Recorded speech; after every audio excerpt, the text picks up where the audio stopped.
شروع اللہ کا نام لے کر جو بڑا مہربان نہایت رحم والا ہے۔ آسمان کی قسم جس میں برج ہیں، اور اس دن کی جس کا وعدہ ہے،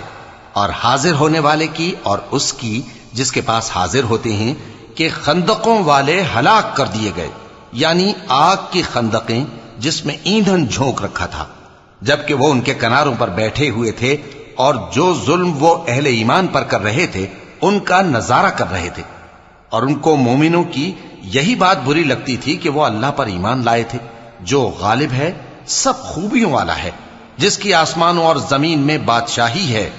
اور اللہ ہر چیز سے واقف ہے۔ جن لوگوں نے مومن مردوں اور مومن عورتوں کو تکلیفیں دیں اور توبہ نہ کی، ان کو دوزخ کا اور عذاب بھی ہوگا اور جلنے کا عذاب بھی،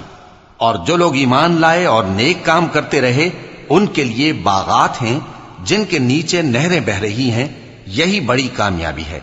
بے شک تمہارے پروردگار کی پکڑ بہت سخت ہے، وہی پہلی دفعہ پیدا کرتا ہے اور وہی دوبارہ زندہ کرے گا، اور وہ بخشنے والا ہے، بہت محبت کرنے والا ہے، عرش کا مالک، بڑی شان والا، جو چاہتا ہے سو کر ڈالتا ہے۔ بھلا تم کو لشکروں کا حال معلوم ہوا ہے، یعنی فرعون اور سمود کا؟ اصل بات یہ ہے کہ کافر مستقل جھٹلانے میں لگے ہیں،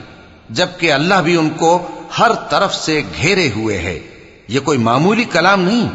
بلکہ یہ قرآن عظیم الشان ہے، لوح محفوظ میں لکھا ہوا۔